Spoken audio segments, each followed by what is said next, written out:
monsters? They look like monsters to you? Cursing little girls aren't scary. Monsters that spout off random pop culture references aren't scary. For crying out loud, at this point it'd be scarier to have a little pop-up page where a cartoony ghost yells boo. At least that'd be surprising and not just tedious.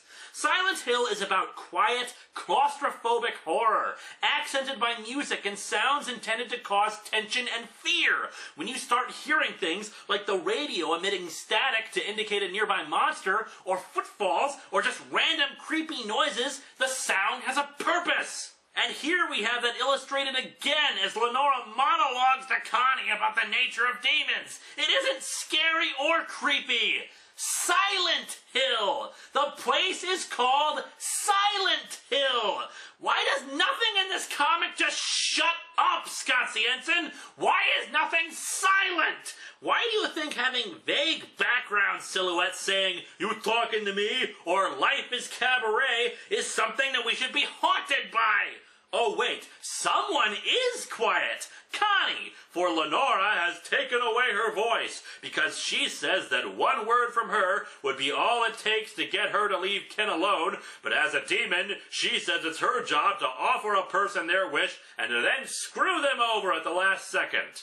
Oh, and she has clothes on now. When did that happen? There is such delicious pain in the questions, such agony in the answers, in the waiting for those answers. Yes, I am in immense pain. I have never cared less about what is going on in a comic. If I stood on a tall building and just stared at the ground and didn't care about this comic, that not caring would form an ocean of apathy across the world that I could swim in. Back with the dog and the dumb humans who think the comic is about them. Christabella reveals to Ike that he's dead in the real world and is just another of Lauren's playthings, like Troy. Ike throws up over this, but enough of any character development. Time for dumb people saying dumb things. I said I'd help you find her, and that we put that bitch Lenora, the one that's running the show around here, in her place. Goddamn poser, I'm the spirit of Hollywood! What a pussy. Every era, every face of illusion, every dream, every nightmare. You are a painter with a shotgun. Nothing more. Rather get the BJ of my life and get left blue-balled at the end of it than listen to any more of that. Wait, were you supposed to be imitating her? Hey, maybe you'll want to separate the dialogue with some quotation marks or something so it doesn't sound like you're a total idiot, Ikey Poo. Ken suggests using one of Ike's paintings to escape. Dear God, the inker uses so much black spots here, you'd think their faces were being eaten off by their own shadows. But Ike says he tried and it doesn't work. They hear a rumbling. There's a fire in the distance. Pretty colors. It's brown. Every color in this comic is brown. Christabella suggests they go back to Lauren's room and grab her magic eBay book that should be of use to them. On the way, Ike explains about Lauren taking the town. She made it into whatever she wanted it to be. She was the law. I am the law. He also says she saw something coming and started preparing for it. Heading back into town, they find the undead and demons in a festival to celebrate Lenora's coming, and of course everyone's talking and saying something stupid. So, the best picture they could find to hang up of Lenora is the one in her bra. The lady needs a better publicist. Just to remove any suspense or mystery, Christabella monologues about how she's influencing Ike with her superpowers, and that the dog knows what she's planning. Once again proving that the dog is the best and smartest out of everyone assembled. When Ike realizes what Christabella's doing, she makes him cut himself with a Karis knife.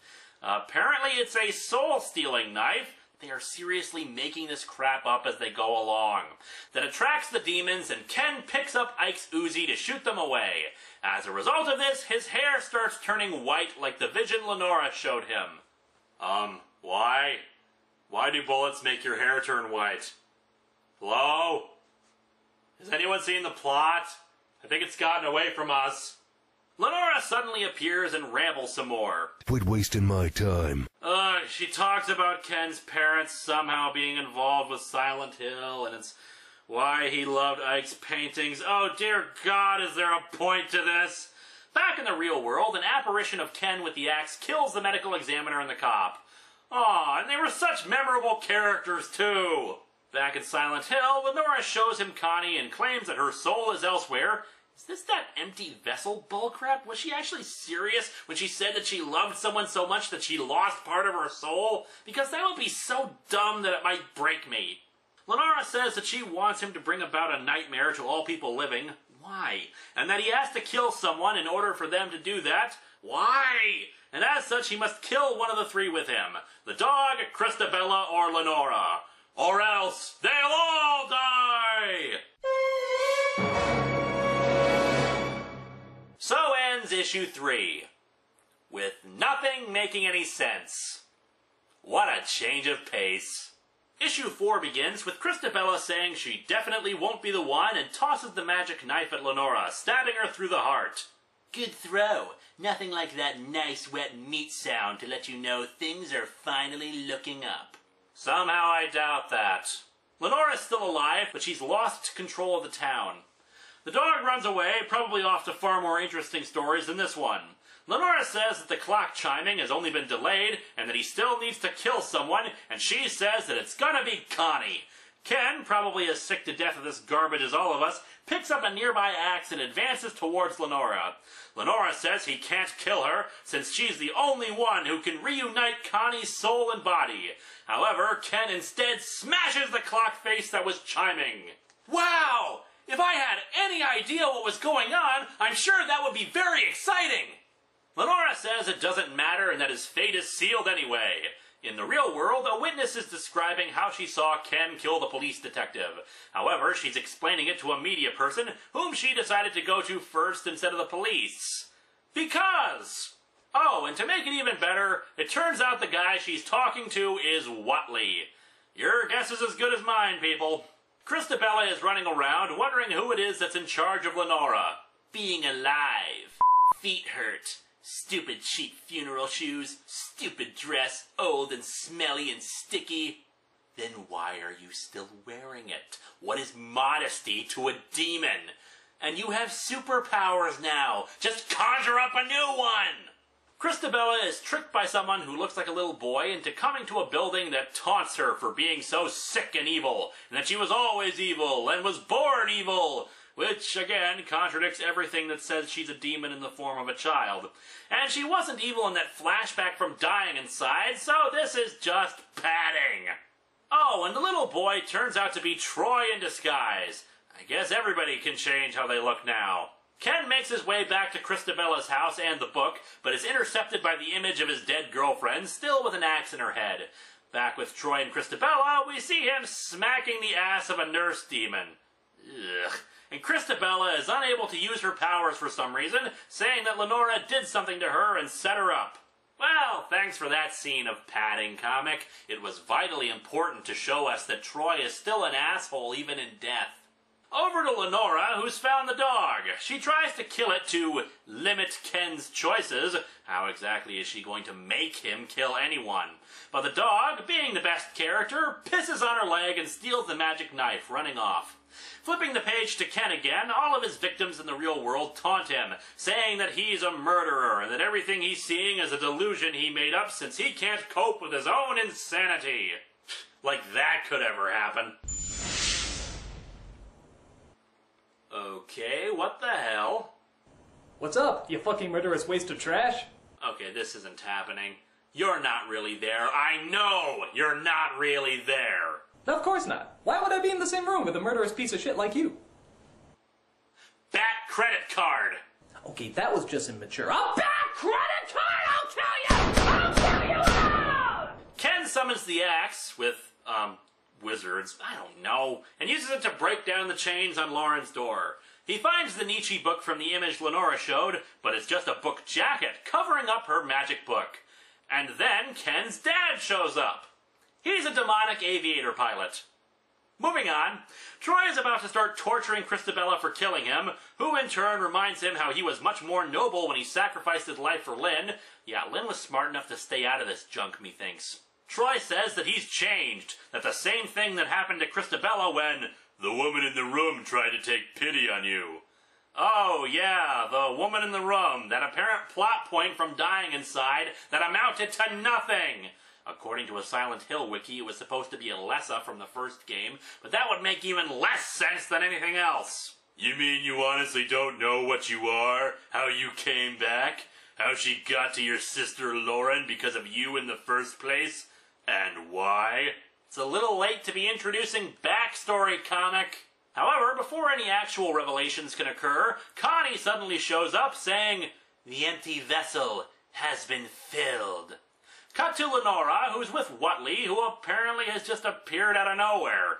Lenora says she's dying from the knife wound inflicted earlier, but needs to have a power boost from Whatley in order to save her life.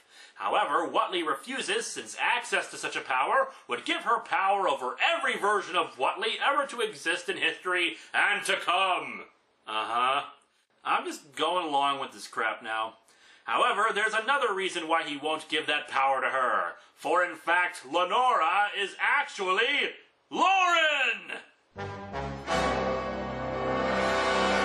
Wow! That doesn't even begin to make sense! These comics suck! Terrible artwork, dialogue that feels like it was pulled from nowhere. I didn't even get to half the dumb things said here, or this review would be going for hours. And plot points and plot twists that are just shoved in here that make no sense or are quickly forgotten all make this thing a confusing, ugly mess. And besides for the dog, I'll leave it to Duke Nukem to sum up my feelings about these characters. You guys suck. Tune in next week for the finale. What's doing that? Of course. I know what's causing this. It's Silent Hill. It's coming for me again.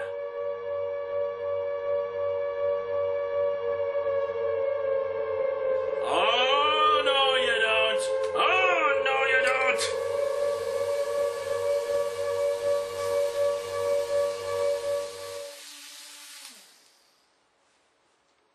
It pays to be prepared.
Horrific imagery accompanied by puns. That's scary, isn't it?